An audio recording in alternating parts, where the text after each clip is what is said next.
विघ्नहर्ता श्री गणेश, श्री गणेश, श्री गणेश।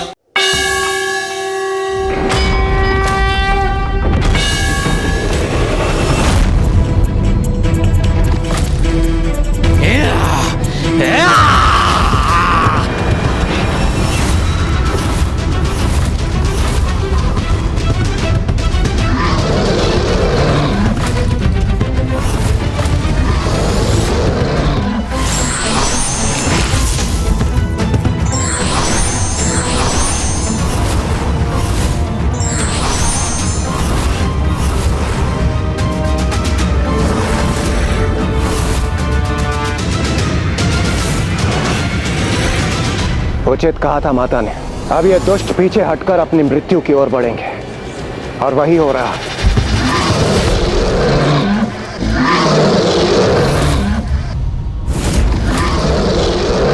कीचड़ के समान भीरू मत बनो, आगे बढ़ो। देखो, है तो ये तुच्छ नारी ही। तुम्हें तनिक भी शक्ति नहीं पहुंचा पाएंगी मेरे महायोद्धाओं।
अपने वार से मुझे धूल धूसरित करने का दुस्साहस किया तुमने, तो अब देखो कैसे अपने प्रहार से तुम्हें धूल में मिला दूंगा मैं।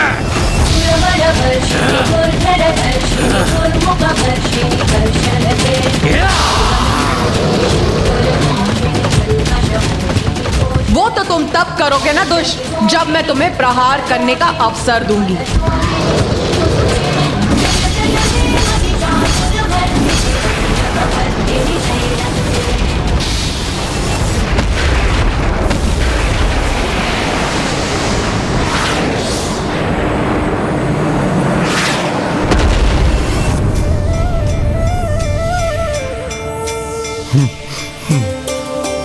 भैया, युद्ध में जिस अपार शक्ति का संचार हो रहा है, माँ की सुरक्षा कवच के कारण उसका प्रभाव वहीं तक सीमित हो रहा है।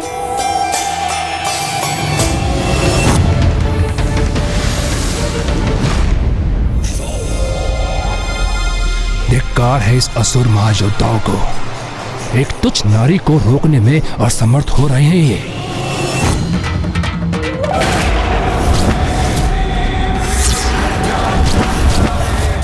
अपने विषैले द्रव्य से नष्ट कर दूंगा तुम्हें देवी। दुष्ट असुर, तुम्हें उस द्रव्य को प्रवाहित करने में ही असमर्थ कर दूंगी मैं। हाँ।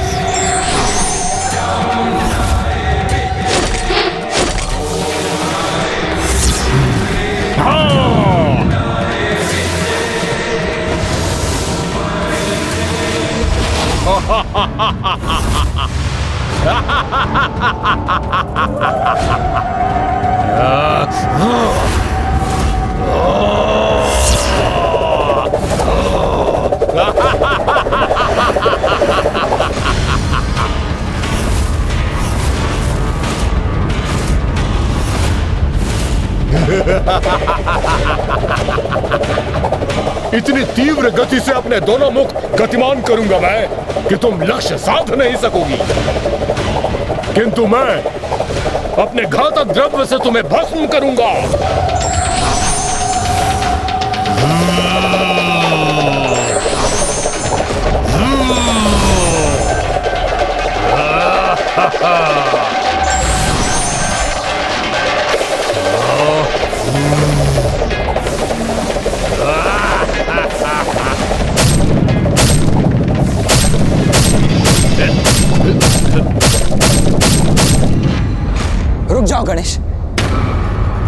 मुझे आगे बढ़ने से रोका था ना तुमने, और अब स्वयं माँ के आदेश का उल्लंघन कर आगे बढ़ रहे हो।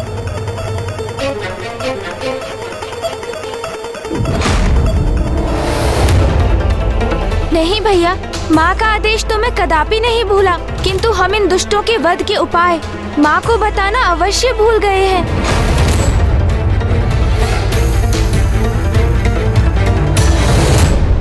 मेरे महायोद्धाओं सेनापतियों, इन देवियों से निरंतर युद्ध करते रहो और थका दो इन्हें, और जब ये थक जाएं, तो अपने भयंकर आक्रमण से इनका संहार कर देना। तुम्हें अपनी भुजाओं के जाल में बांध लूंगा मैं। ये क्या? मुझे कुछ दिखाई नहीं दे रहा। है क्या ये? तुम्हारी भुजाओं को अपने त्रिशूल से बांध दूंगी मैं, अक्षम्य कर दूंगी मैं तुम्हें।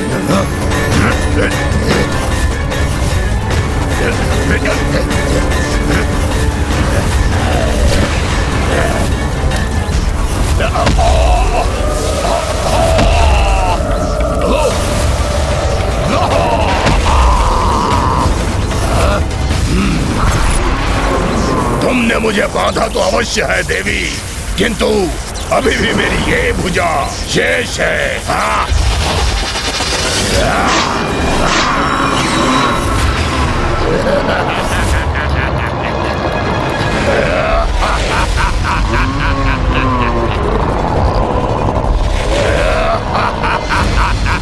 आश्चर्य, इसकी भुजा इसके तन से विलग होकर पुनः उत्पन्न हो गई। स्तब्ध रह गई ना तुम देवी?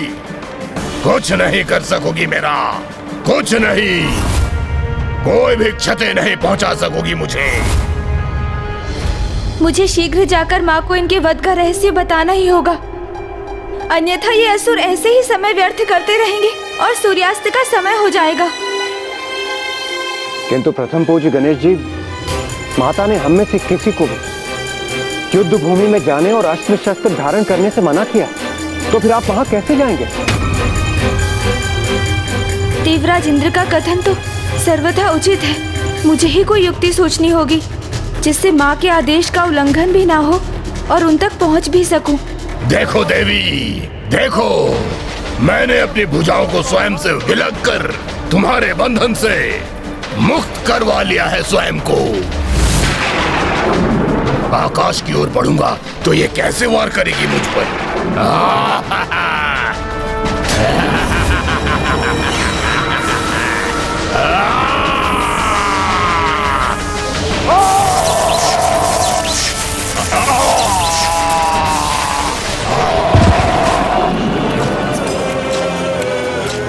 ये देवियां, ये तुच्छ नारियां मेरे महायोद्धाओं पर भारी कैसे पड़ रही हैं? नारी की शक्ति का उचित परिचय प्राप्त हो रहा है इन दुष्टों को, ज्ञात हो रहा है इन्हें। नारी का अपमान समाज और व्यक्ति दोनों के विनाश का कारक बनता है।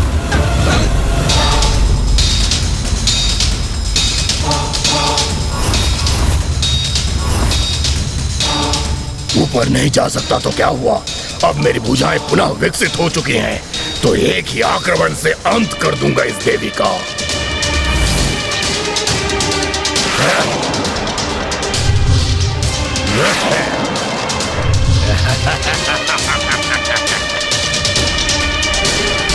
इस प्रकार तो आज ये युद्ध समाप्त ही नहीं होगा।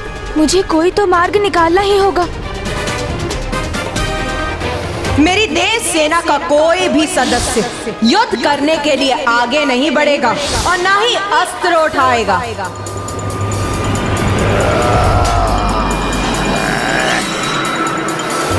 माँ ने युद्ध के लिए युद्ध भूमि में हमारा प्रवेश वर्जित किया है, किंतु उन्हें सूचना देने, बिना अस्त्र शस्त्र धारण किए वहाँ प्रवेश करने पर तो कोई रोक नहीं है। गणेश,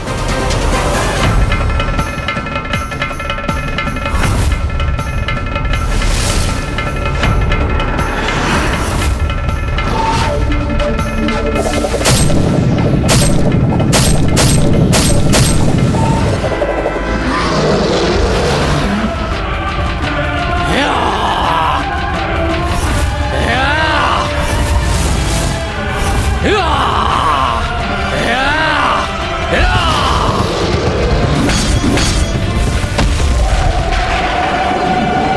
मुझे शीघ्र माताओं तक पहुंचना होगा।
इतनी प्रचंड ऊर्जा तो हम देवताओं को भी क्षति पहुंचा सकते हैं। इसलिए माता ने हमारे लिए इस सुरक्षा कवच का निर्माण किया था। तो अब गणेश इस ऊर्जा को कैसे सहेगा?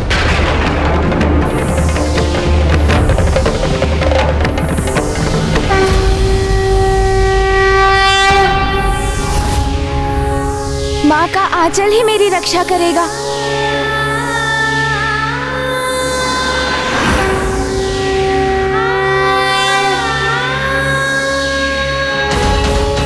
सत्य है, माँ का आंचल तो संसार का सबसे सुरक्षित स्थान है।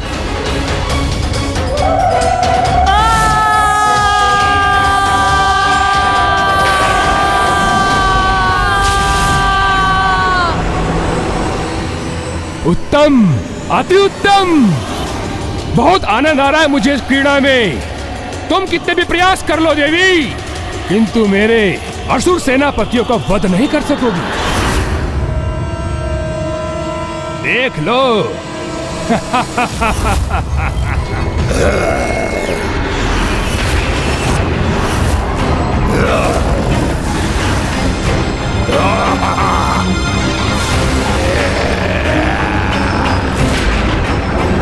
माता,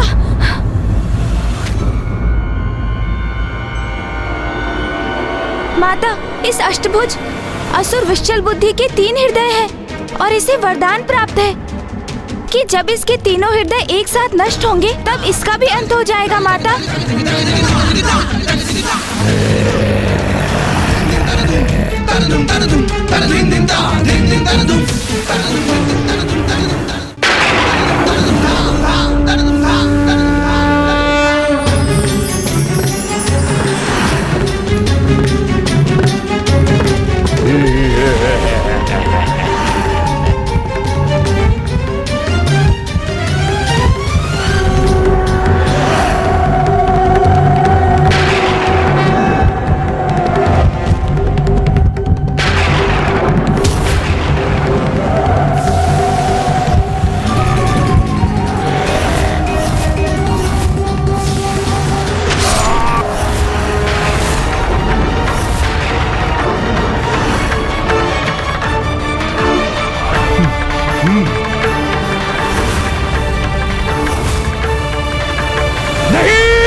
ये उचित नहीं है। कैसे ज्ञात हुआ देवी को विशाल बुद्धि का भेद?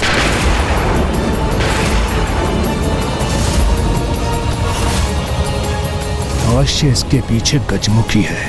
नाश लोचन, विनाश लोचन, शीघ्र जाओ, रोको उस गजमुख को।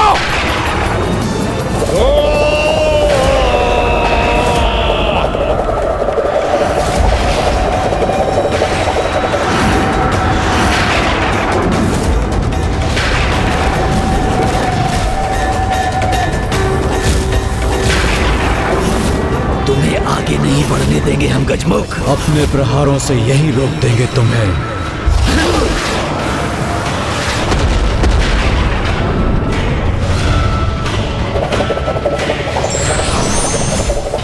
अपने घातक द्रव्य से तुम्हें भस्म करूंगा। मूर्ख असुर, स्मरण करो क्या कहा था देवी आदि शक्ति ने। आज तुम आगे नहीं बढ़ सकोगे।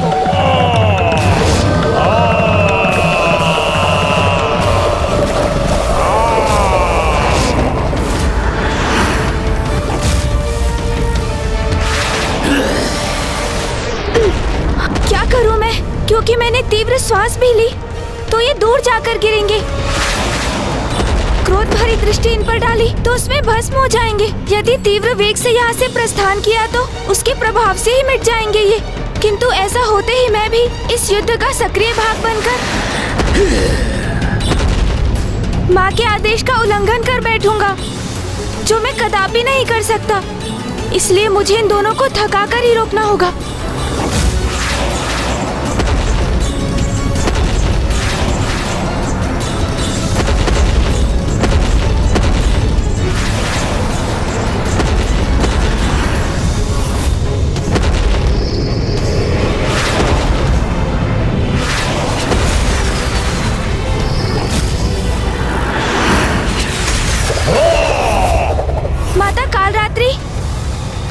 इस दुष्ट असुर दुमुखासुर का अंत तो तभी संभव होगा जब एक अस्त्र इसके एक मुख से भीतर प्रवेश करेगा और इसके दूसरे मुख को चीरकर बाहर निकलेगा।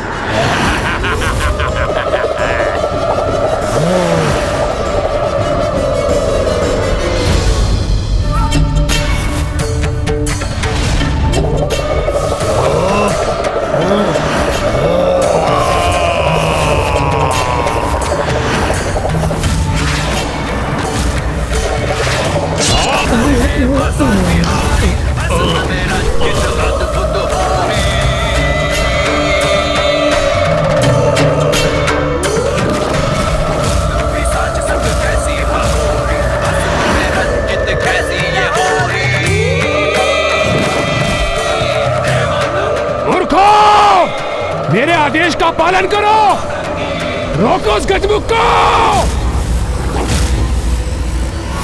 बस माता चंद्रघंटा तक सूचना पहुंचानी है मुझे और फिर मेरा कार्य संपन्न हो जाएगा। किंतु उसके लिए इन दोनों का ध्यान बटाने का कोई उपाय करना होगा मुझे।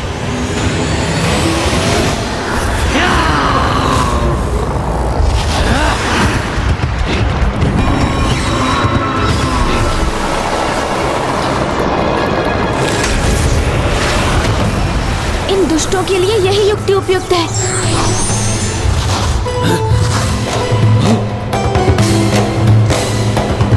कहाँ अदृश्य हो गया वो गजमुख? शीघ्र उसे ढूंढकर हमें रोकना होगा, अन्यथा असुर सम्राट हम दोनों को नष्ट कर देंगे।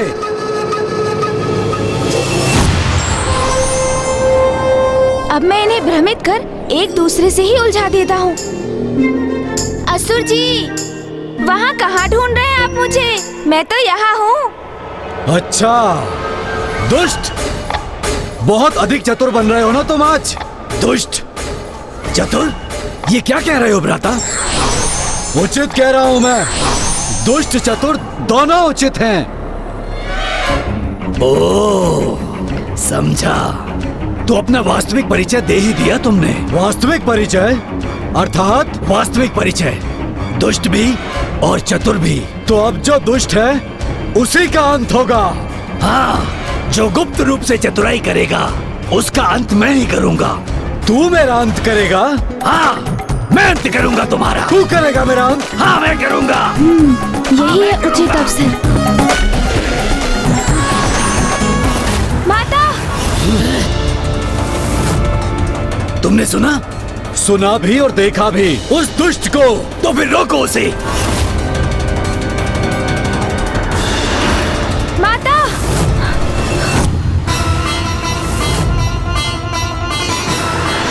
दुष्ट असुर, तुम्हारा अंत खींच लाया है तुम्हें यहाँ।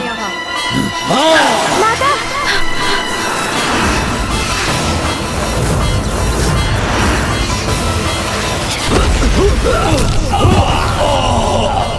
इन दोनों का भी अंत हो गया।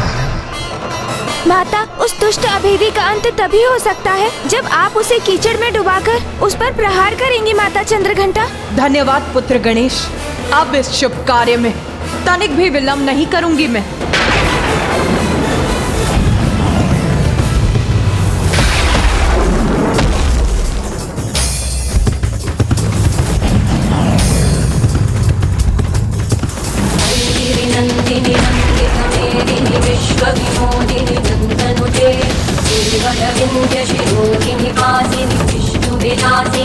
मुझे कुछ करना होगा।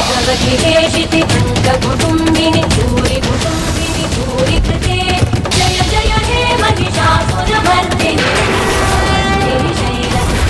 तुम्हारा अंत भी होगा, कि तो उसके पूर्व तुम अपने अंतिम सेनापति का अंत तो देख लो।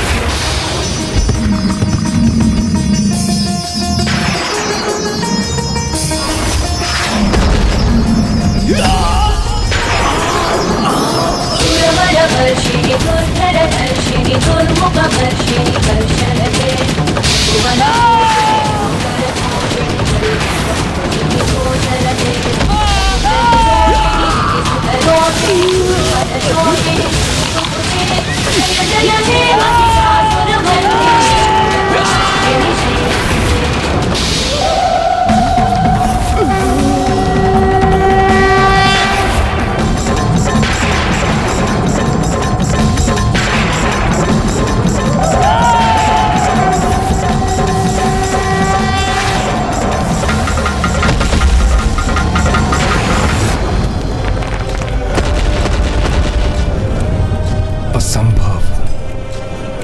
मेरे महायोद्धाओं का अंत हो गया।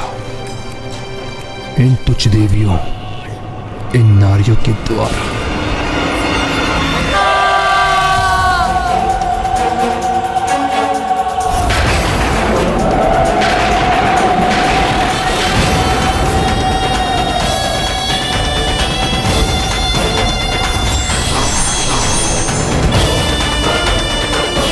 कहा था ना मैंने, ये तीनों पीछे हटकर अपने काल से भेंट करेंगे। और अब तुम्हें भी तुम्हारे काल तक पहुंचने का समय आ गया है दुष्ट दुर्गमासुर। शत्रु को पराजित करने के लिए सर्वप्रथम उसका मनोबल भंग किया जाता है। मुझसे भूल हो गई। मुझे सर्वप्रथम इस देवी का मनोबल खंडित करना चाहिए था, किंतु वो तो मैं अब भी कर सकता हूँ। तुम तुच्छ नारियों की यही तो दुर्बलता है। एक दो तुच्छ सफलता प्राप्त करते ही उनका दम कर लेती है और स्वयं को अत्यंत योग्य समझने की भूल कर बैठती है। मूर्ख असुर, तुम्हारे समान अहंकार के मद में डूबने की असुरी प्रवृत्ति नहीं है नारी की। सदैव अपने विवेक को जागृत रख, किसी भी प्रकार की नकारात्मकता का परित्याग कर सकारात्मकता से निरंतर नित नवीन सफलताओं की रचना करती है नारी। भली भांति पहचानता हूँ मैं नारी और उसकी क्षमता को। वो तो उन्हीं कार्यों में दिखाई देती हैं जो उनके लिए निर्धारित किए गए हैं। इसलिए तुच्छ नारी योद्धा नहीं, मात्र गृहिणी के योग्य हो तुम। मेरे द्वारा तुम पर अस्त्र उठाने से पूर्व जाओ देवी जाओ, श्रृंगार गृह में जाकर मुझ जैसे महान शक्तिशाली पुरुषों को रिझाने के लिए श्रृंगार कर। वही है तुम्हारा स्थान, जाओ ना देवी। रसोई घर में जाकर स्वादिष्ट पकवान बनाओ मुझ जैसे सामर्थ्य पुरुषों के। देवी वही है तुम्हारा स्थान। जाओ पूजा गृह में जाकर मुझ जैसे किसी योग्य संपन्न पुरुष के लिए पूजा पाठ व्रत करो। वही है तुम्हारे समान तुच्छ अबलाओं का स्थान देवी। ये दुष्ट माता की जितनी निंदा करेगा उतना ही शीघ्र उसके पाप का घड़ा भी भरेगा। उसे प्रतीत हो रहा है कि वो माता तामसिक के दिशा निर्देश का पालन कर रहा है, किंतु कदाचित उसे ज्ञात नहीं कि वो पापी स्वयं ये सब करके अपनी ही मृत्यु को निमंत्रण दे रहा है। जो जन्म दात्री उसे तुच्छ मानते हो तुम मूर्ख, और उसे सीमा में बांधकर उसके लिए उचित अनुचित स्थान निर्धारित करना चाहते हो।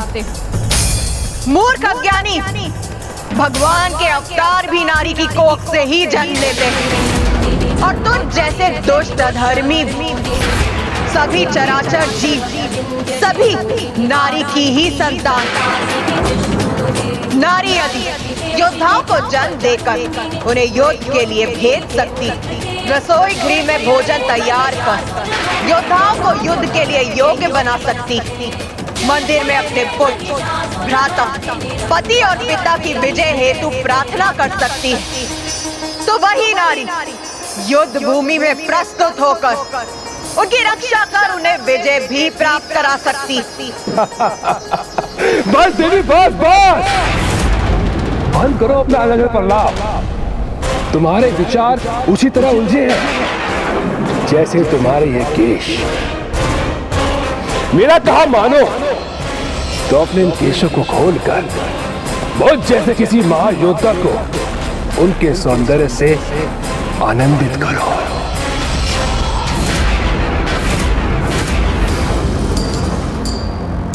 आनंद की प्राप्ति तो ज्ञान से ही संभव है मूर्ख। बिखरे हुए केश ज्ञान के नहीं, उसके बिखराव और उलझाव के ही प्रतीक। और मेरे जूड़े में बंधे केश उस अनंत ज्ञान के भंडार की, जो स्पष्ट, स्थिर, सत्य और किसी भी प्रकार भ्रामक उलझाव से परे है।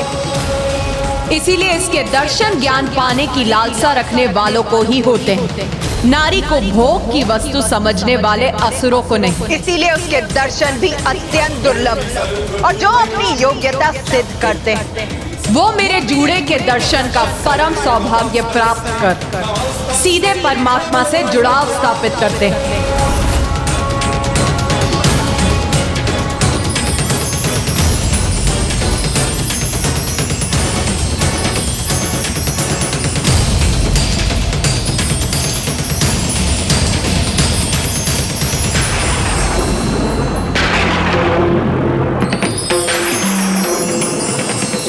तुम्हारे निरर्थक शब्दों का मुझ पर कोई प्रभाव नहीं हो रहा है देवी, क्योंकि मुझे तो तुम्हारे लाल होठ ही दिखाई दे रहे हैं। मानो तुम्हारे मुख में तांबुल हो।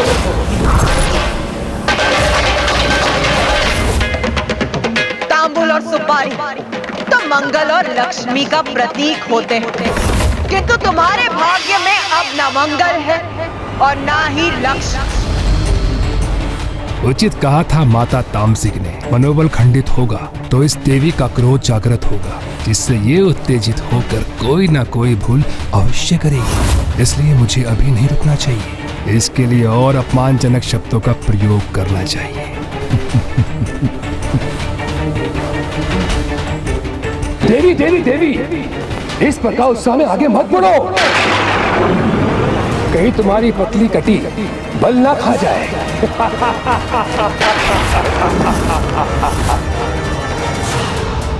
नारी की पतली कटी उसके उत्तम प्रजनन शक्ति की प्रतीक, और मैं तो समस्त संसार की जननी। इसीलिए मेरी कटी की चिंता तुम मत करो मूर्ख, वो तो अति सक्षम, उसे कोई क्षति नहीं पहुंचेगी। क्षति तो अब तुम्हें पहुंचेगी मूर्ख। खंडित यदि कुछ होगा तो वो तुम्हारा अहंकार दुष्दुर्गमासुर। अहंकार तो भी तुम्हारे मुख पर झलक रहा है देवी, तभी तो इस युद्ध भूमि में लोक कवच नहीं अपितु स्वर्ण आभूषण धारण करके आई हो तुम। तुझ नारी